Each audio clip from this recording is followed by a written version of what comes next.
Who can stop Les Bleus? Certainly not Norway, not Iraq, not Senegal. Sweden are going to be the next team to try as they meet in the last 32 of the FIFA World Cup. Coming up on the French Football Show, we will look back at France's latest emphatic victory as Ousmane Dembélé helps himself to a brilliant hat-trick against Norway. And we'll look ahead to that interesting round of 32 tie.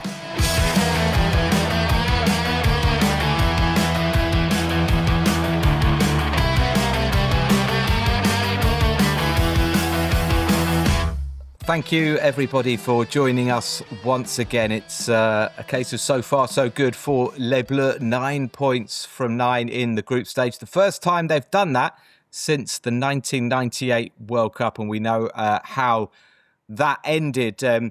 Delighted to say that I have JJ back with me today. How's it going, JJ? Still sweltering in Paris?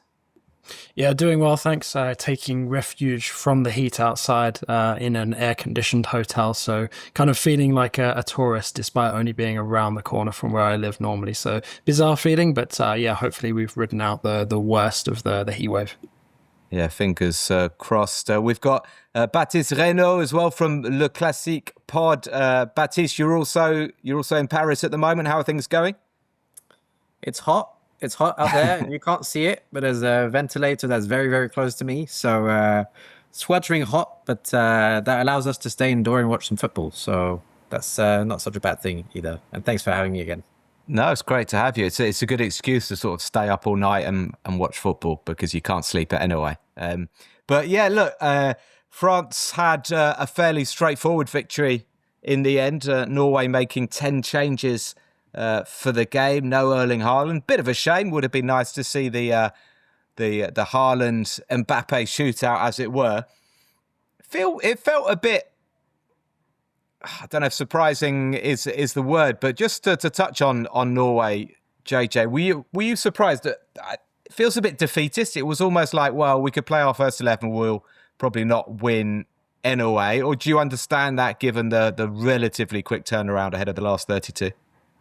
I mean, I can see pros and cons to it. I mean, I understand why they did it, yes, in order to preserve their best players. Also, I think given Norway's struggles to qualify for the World Cup in recent editions for them, I think they realised that they've already achieved one of their major aims coming into the tournament, which was to get out of the group phase and into the knockout rounds.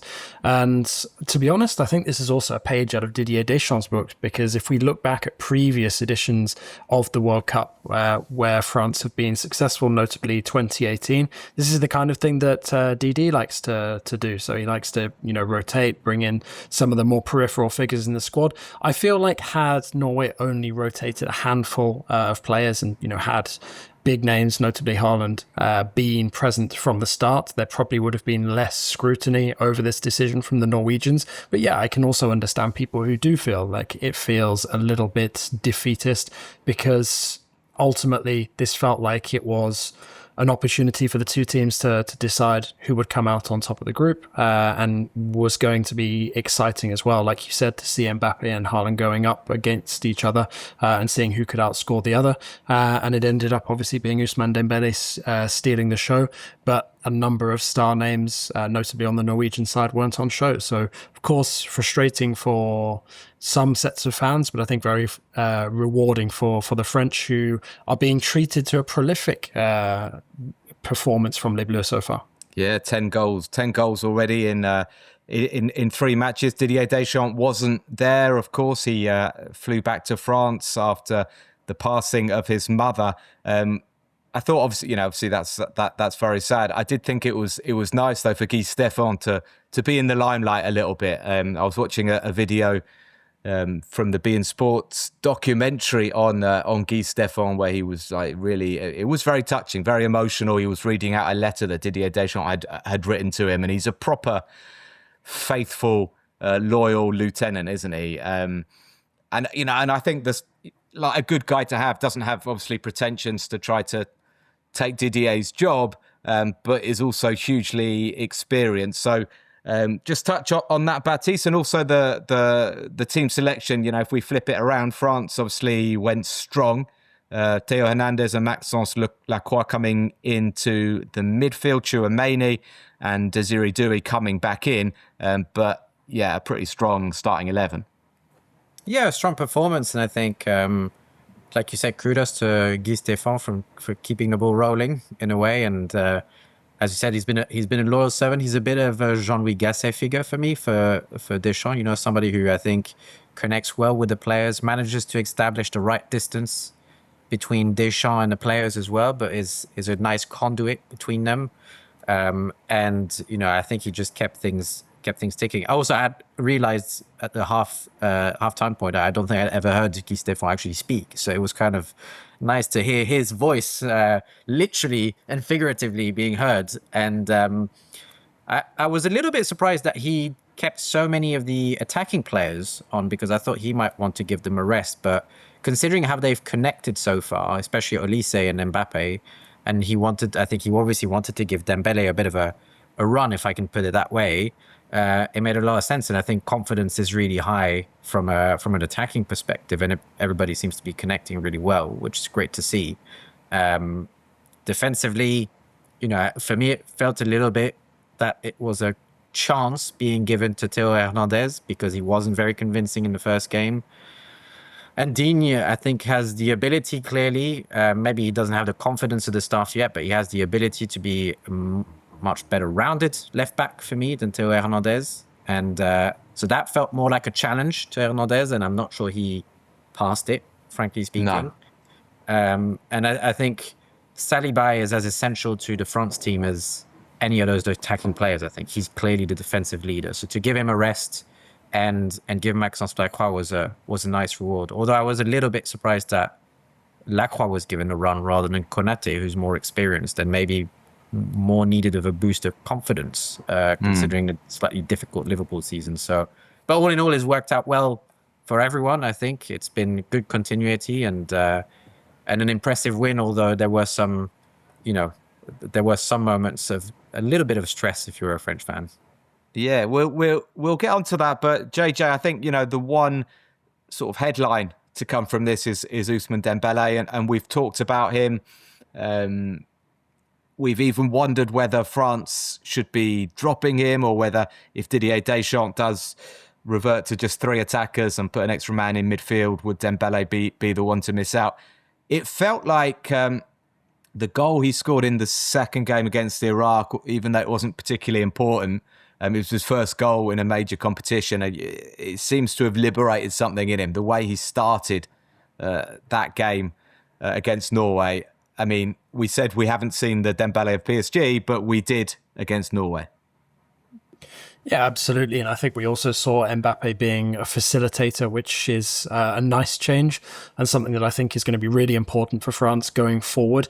I do still think that there is that threat if Olise and Dembélé continue to sort of be the main men for France, that Mbappe wants it to be more about him at some point later on in this tournament. But it goes back to the point we made after the opening 2 games. I think it was very important for France and for Didier Deschamps in terms of managing this team that Kylian Mbappe got off the mark very quickly. So at the moment, I think all of the attacking talents will feel like the responsibility, the contributions have been spread out fairly even. And I think that's why we're seeing that front line working in such harmony and everything sort of clicking into place for the moment. So, I think, John, I'm just going to pick you up on that. You think, like, if Dembélé gets a couple more against Sweden, you think Kylian might start getting a bit funny about it?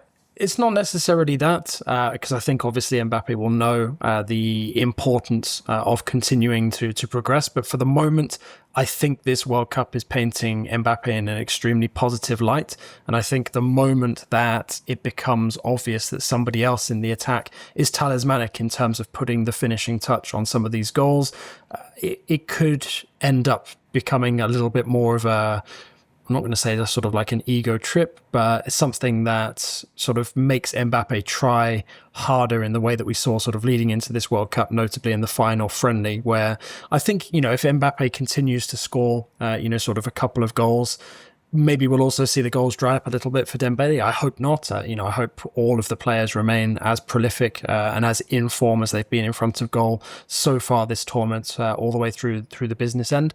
But I do still think that there is that risk. I mean, we've spoken recently about how mature Mbappe has been so far, and I've been very impressed by that. And I think he's behaving exactly the way that the captain of the French national team should for the moment.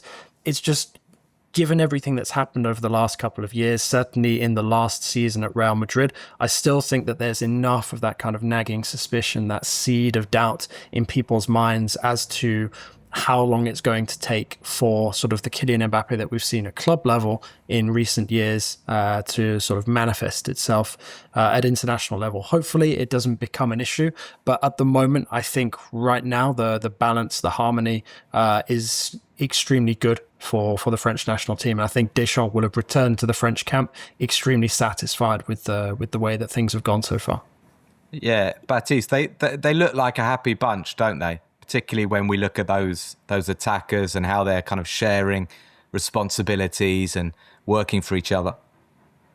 Totally. And I think for me, Michael Olise has been a delight in that sense. I think his energy and his desire to play with people is really contagious. And you can see that. I think Ousmane Dembélé has always had that in him, although his role has evolved over the last few years. Obviously at PSG, he's been asked to be more efficient, and he's been delightfully efficient, and he's obviously a Ballon d'Or. But I think Olise, he just has something about him which pushes players around him to play with him a lot. And I think he's brought that to the team. And I think that's a real positive, because all of those attacking players have ego and have certain elements of individualism to them. But with that connector and the hard work that's behind them, done by the likes of Manu Kone or Tchouaméni or Rabiot, whoever's going to play there, I think there's a real sense that of a collective. And to be fair, I think to Deschamps and to Mbappe and to many of those players, that's always been the case in big tournaments for France. I know Mbappe mentioned 2021, the Euro 2020 was a bit more difficult and he didn't get that sense. But I think it's always felt as though people put in the effort when they play for France, and certainly in the way Mbappe's behaved over years for France when it's mattered. I think it's difficult to have a go. I think people focus, understandably so, a lot about his alleged behavior at his clubs, and which in my view is he acts the way a Messi has acted at Barcelona or at some of his clubs, the way Cristiano Ronaldo has certainly acted at his clubs. I don't see any difference in that sense. He's just maybe perhaps an easier target.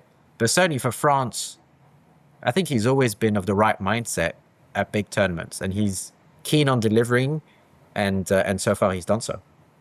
Yeah, I think it's interesting as well what you said about sort of taking the example of PSG, almost as if, the penny has dropped now, and he knows he can't just, like you say, be like Lionel Messi and walk around until he gets the ball and then explodes into life. And I think especially if France are going to persevere with this 4-man attack, which increasingly it looks like they have decided this is it. A lot of sort of skeptical people have been saying, well, as soon as they come up against a tough team, Deschamps will, he'll rebalance things, bring an extra midfielder in because Deschamps pragmatic. But it feels like Deschamps has sort of challenged the attackers as well to say, listen, I'm going to play you all, but you've got to have that discipline. You've got to help the fullbacks as well, and you've got to do your work off the ball. And I think that takes me on to the fullback discussion. It was kind of the weakness that we were flagging even before the tournament. Baptiste sort of said, yeah, Luca Dean's maybe a more rounded left back than Theo Hernandez. I think I'd go along with that. I think certainly defensively, and Hernandez had a tough game, didn't he, against Oscar Bob in particular. And I just wonder where he's at the moment, Theo Hernandez, because he was a brilliant player and has been a brilliant player in the past for France, particularly going forward, so dynamic, but we're not really seeing him bringing very much. John, my question to you is basically, is the position now Luca Dean's, do you think? And should our friend Mathieu Udol be out there, ignored by Deschamps for much of the season? And the other name that, it's pointless talking about it, but I said all along, I thought Adrien Truffert was really impressive for Bournemouth, would have deserved at least a run out in the build-up to this World Cup. Yeah, I would have loved to have seen newer faces in the rotation, or at least given a chance in some of those friendlies. I do think that that's something that has always been a little bit of a stick that Deschamps has been beaten with over the years, that he has sort of his favourites, he has his idea of the unit that works. And obviously we've seen the results in the international tournament, so it's hard to argue with that. But it does feel like there could have been some experimentation with some of the more problematic positions. Look, you don't have to convince me of Mathieu Udol's deservedness to be at this international tournament. I feel like he would have been a natural pick for me in a squad role. I also think in terms of Lucas Digne, we forget sometimes how many years he's been around the French national team now. He has a massive amount of experience, both at club level and international level. And I feel like for him, it's natural being at these big World Cups and Euros. So it phases him less when he's asked to step in. Now, do I think that Theo Hernandez's time as an automatic lock, as a left-back starter has passed? I do feel like it's probably gone now, because it feels to me like Theo Hernandez, I think maybe when he moved clubs, maybe there was a bit of a decompression period. And I think that has maybe knocked him out of the kind of mindset that he really needs to be at to be a regular starter at, the biggest tournament in world football. So for me, it wouldn't surprise me to see Digne starting a little bit more moving forward. And I think there's always been a question as to whether France have as much quality and depth in the two fullback positions as they do everywhere else on the pitch. Right back has always been a little bit of a makeshift arrangement, given Koundé started out as a central defender and then has excelled at times as a fullback, but has never truly convinced in terms of being considered sort of a natural in that position. So I do think that there's always going to be room for improvement on both the right and the left, but it seems to me like certainly on the basis of the games we've seen so far at this World Cup, the real debate is whether there is a change to be made at left back, and not just because he's playing for Aston Villa, but I think Lucas Digne is a solid candidate for starting at left back for the remainder of this World Cup. I do think that Theo Hernandez has a good level of experience, and some people will put that forward and say, he's got the experience of starting in these major international tournaments. He should be the player preferred. But in my opinion, Digne has as much experience as well. So I would like to see him given a more extended run in the team for sure. Yeah, it is mainly, though, because he plays for Aston Villa. I mean, John was trying to convince me that Ollie Watkins should be in for Harry Kane as well. So, no, just kidding. Lucas Digne, I mean, we'll see. I sort of understand. It's interesting what you say about, Jules Koundé, because he, was at least a centre-back, and he's not going to bring much going forward, is he, on the right? So because of that, I think Deschamps prefers somebody more attack-minded on the left, hence Theo Hernandez getting two starts already at this World Cup. But given the sort of torrid time he was having, Baptiste, against the Norwegians, you would imagine that Hernandez will drop out against Sweden.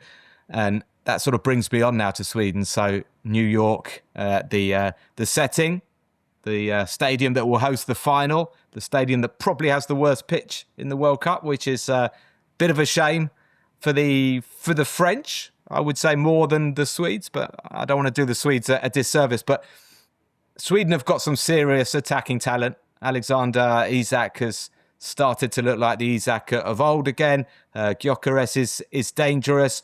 And we know as well, they've got Ayari, they've got Elanga. Going forward, they can test France's defence, can't they? Yeah, absolutely. I think anybody who gets to that stage of the World Cup, even though it's an enlarged World Cup, deserves credit and deserves to be respected. And certainly Sweden have quality at their disposal. They've been a little bit hit and miss so far. I mean, if you look at their games, obviously we see what's happened to Tunisia, and I don't think that's necessarily a benchmark against which you can measure yourself. Then if you look really at the other two results, they got utterly weirdly destroyed, I think, by the Netherlands, who themselves didn't look very convincing in their first game, and then a draw against Japan, who are a notoriously tough team to play against, who are always very well organized and have serious quality. Is that mightily impressive? I mean, you've got to score the goals and win the games that are at your disposal, and they've done just about enough, I think. But certainly, I think it's reasonable to believe that France will go into this contest feeling very, very confident. And if Saliba is back, the Saliba-Upamecano partnership is solid. Mike Maignan bounced back nicely from a disappointing first game to be solid. Yesterday against Norway, and if he makes the right choices, at fullback, which I trust Deschamps to make, France are a notoriously hard team to break down, even though they've been more attacking at the moment. As it enters the knockout stages, I think those attacking players are going to work even harder, and the structure and the balance of the side that Deschamps likes to prioritize is going to be there. I think Tchouaméni looked very good yesterday against Norway. He's filled in a lot of gaps. And whether it's Rabiot or Manu Kone, there's quality there and tactical smarts to plug any gaps. So obviously dangerous team, and I think playing with two strikers as well is certainly going to be an interesting challenge for France. And two very good strikers. But I think Deschamps can be cautiously, as he always is, cautiously optimistic. I think I just want to add as well, Deschamps, he likes his back four to be a little bit like Arteta's at Arsenal. He likes them to be very focused defensively. That's why he's always stuck by Koundé at right back, even though he's more of a centre back. And if you look at 2018, when magical things happened, obviously, you had Benjamin Pavard and Lucas Hernandez, who were fullback and who've always fancied themselves as centre back by trade more than fullback. So it doesn't really surprise me that he's gone this way. And I think he trusts his players. Hernandez is a big question mark, but I don't see Koundé dropping off. And I think they will have debriefed the Norway game, particularly the start of the second half. And I think there'll be a little bit more effort as well, because you could tell at the start of the second half, they came out of it looking slightly sleepy and got caught in a false sense of rhythm. And France is always serious in the knockout stages. Yeah, we didn't mention Mike Maignan saving the penalty from Strand Larsen. I think it's important. We know he's very good from penalties, but he had a bit of a sort of shaky game, didn't he, against Senegal? So I feel like Maignan sort of reassured everybody and probably himself as well if he needed it. John, Saliba's fitness is going to be important. He's carrying this back problem.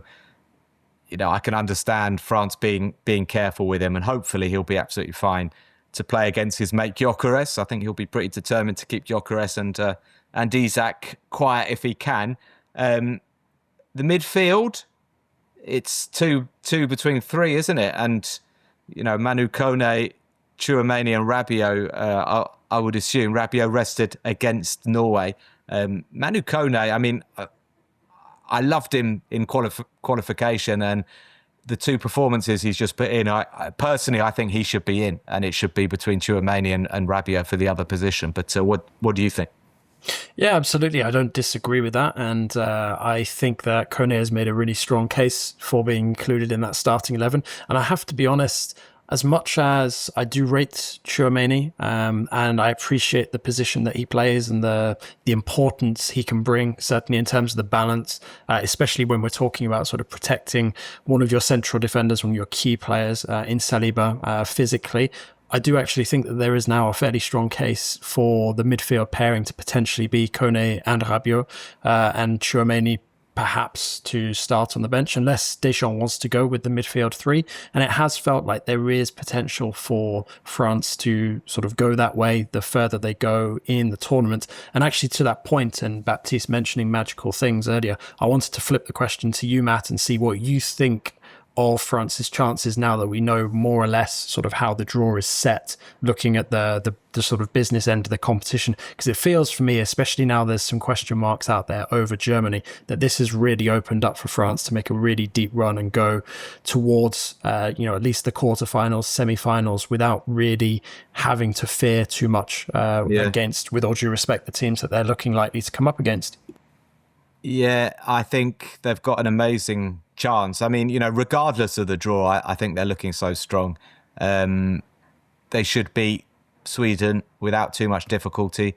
I think they're too good for Germany as well. And then, it's maybe one of the Dutch or Morocco in the quarterfinals. So obviously none of them are easy games. I do think Sweden shouldn't pose too many problems. You never know. You never know. If Isak gets free, you can get a red card. If Sweden get an early goal, you can take nothing for granted in knockout matches. But I feel like France have kind of started instilling fear a bit in their opponents. There's so much talk.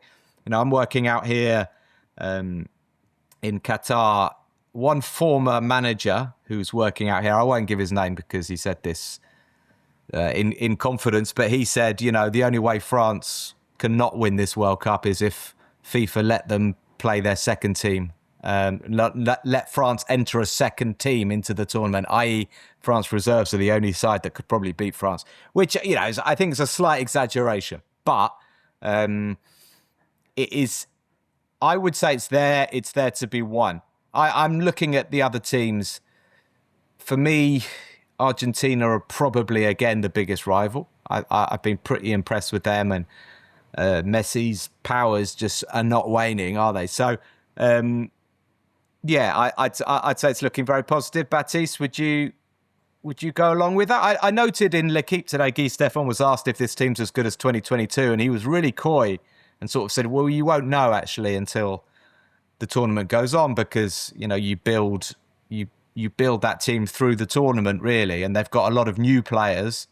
More than I realised, almost half the squad doesn't have World Cup experience. If I read that correctly, it feels like a lot, or 10 or 11 don't have World Cup experience. But yeah, he was coy and just said, "I'm not sure that they are better." Yeah, it doesn't surprise me from Stéphane and Deschamps. They're cautious. They're naturally cautious people who have won at this level, so they know that you've got to take it, as cliched as it sounds, they've got to take it game by game. And certainly Deschamps doesn't jump into quick conclusions about changing his playing stuff. I completely agree with everything that's been said about Manu Kone, who I think has been super impressive in the 2 games that he's played. That's why you're asking a player in potential competition for a place to do.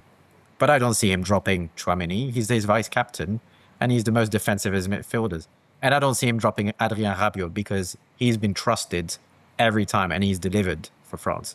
I think the big work in progress for France was, is their attacking talent going to mesh? Because the defensive base, which you need at every tournament, and which has been, frankly, France's calling cards at big tournaments. If you look at 98, 2006, 2018 to a certain extent, certainly 2022, it's been on the back of a really, really strong defense and a holding midfield that's really, really dependable. That's always been what makes a team win in the franchise, right? So the big question was, is their attacking talent going to mesh? And that's the work in progress. The really satisfactory thing for French fans at the moment is that's the most reassuring part of the end of the football pitch at the moment. And so I think there's quiet confidence that the hard work that's been done over years and years, and the consistency that they've achieved defensively is going to hold, and is kind of second nature to those players. And now that the foursome up top is looking like they can really play together and put in the effort, then of course you've got to consider France as one of the favorites. I mean, even, we've talked about the backups. Manu Kone is a backup. Bradley Barcola and Ryan Cherki come off the bench. Zaire Emery could play either as a sub right back or slot into the midfield. And even the likes of Konate, who is perhaps the full centre back now, started a World Cup semi-final in 2022 and did very well. So with the experience that they have and the talent that they have, and I think, frankly speaking, I've always been quite admirative of Didier Deschamps. I think as an international manager, what have you got to doubt against that man? He's delivered over and over again.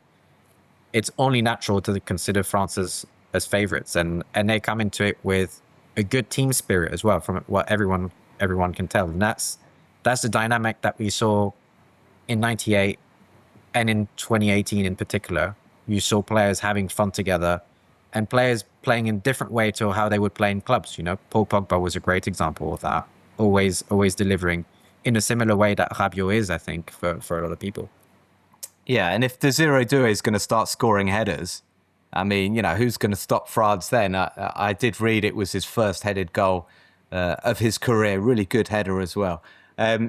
Look, France going great guns. We'll see how they get on against Sweden. I think all of us would be shocked if they go out, but you never know. You never know. And frankly, after 3 weeks of this group stage, I am pleased that we're getting some knockout football because I think we need it. I think we all need it. I want to talk just quickly about other Ligue 1 players or players that we want to give a bit of love to.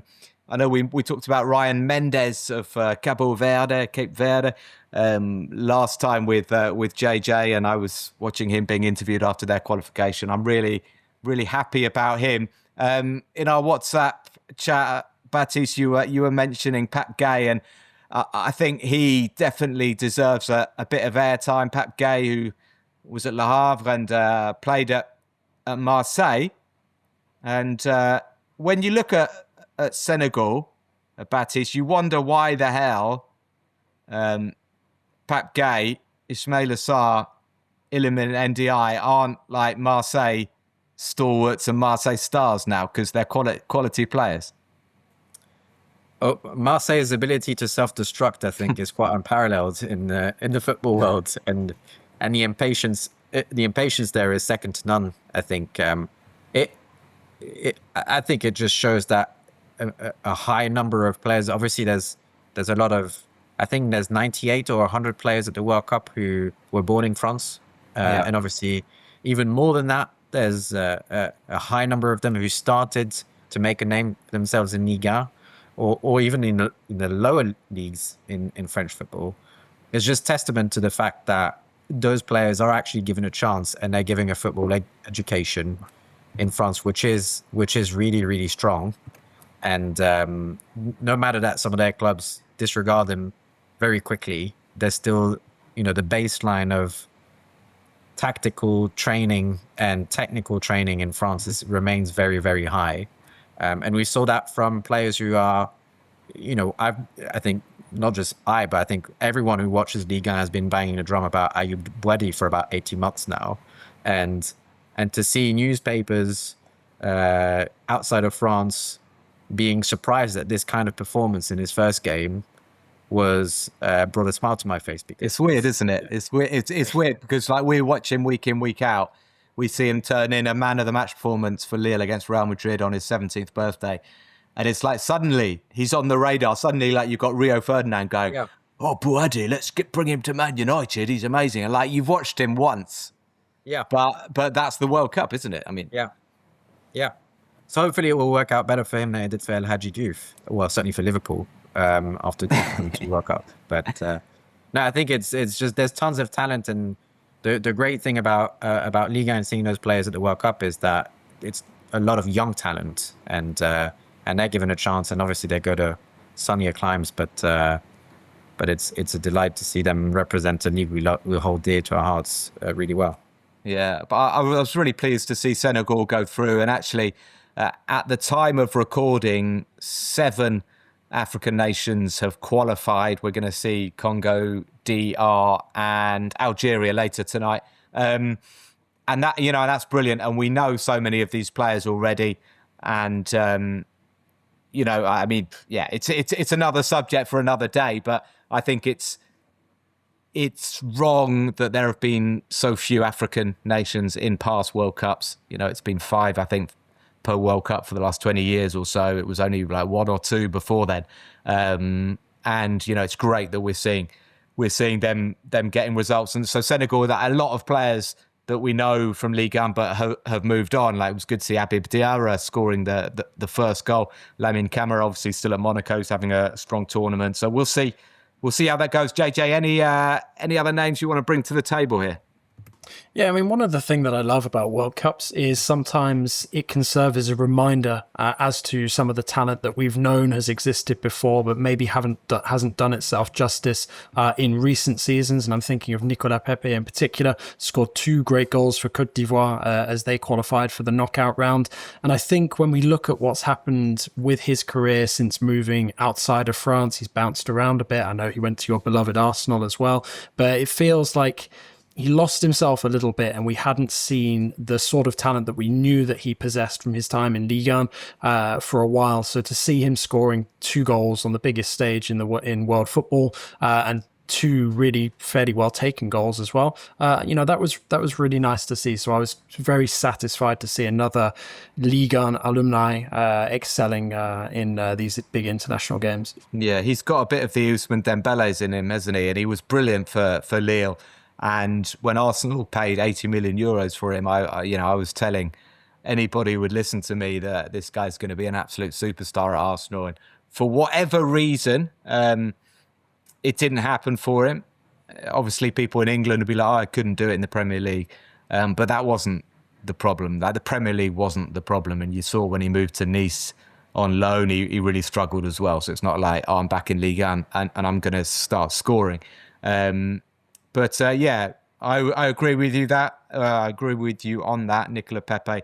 Great to see him scoring goals. Anybody else? I have to say I haven't prepared this, so I haven't got a list of Ligue 1 players doing well. But I had 2 extra names. One was Kaito Nakamura for Japan. Yes. Not even playing in Ligue 2. Yeah. Playing in Ligue 2, but he looked excellent against the Netherlands, and he's been super lively.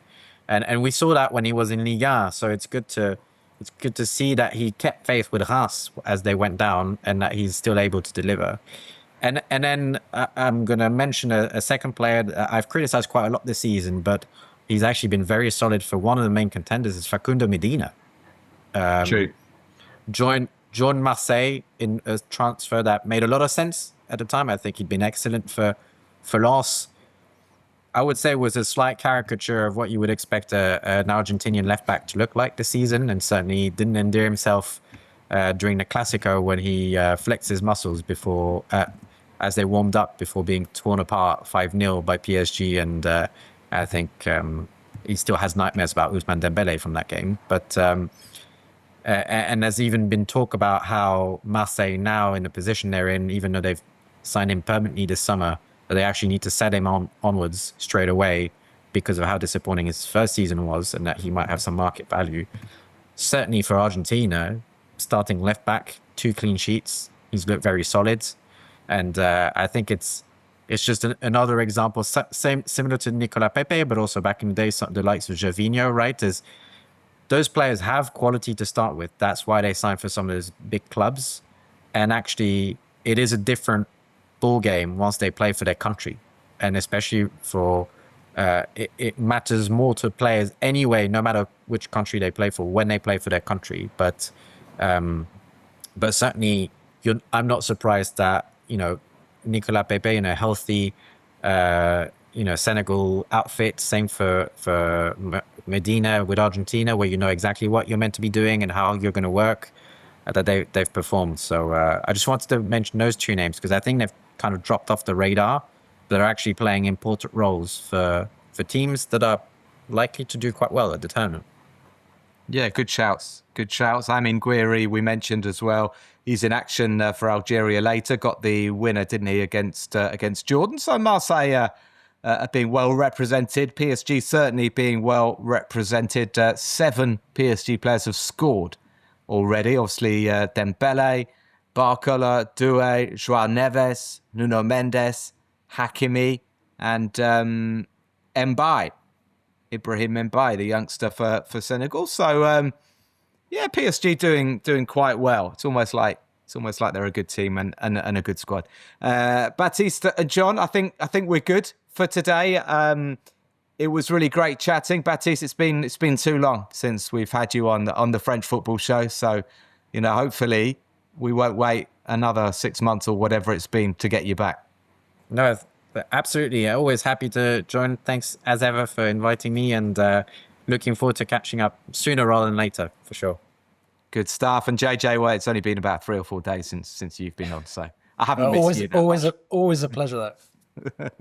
It's great to have you. I really appreciate it. I know it's hot in Paris. I know it's not easy at the moment, but hopefully things will cool down and the knockout stages will be a lot of fun. Thank you, everybody, for listening. We'll be back post Sweden with another podcast. Have a good few days, and we'll see you very soon. Take care. Bye-bye.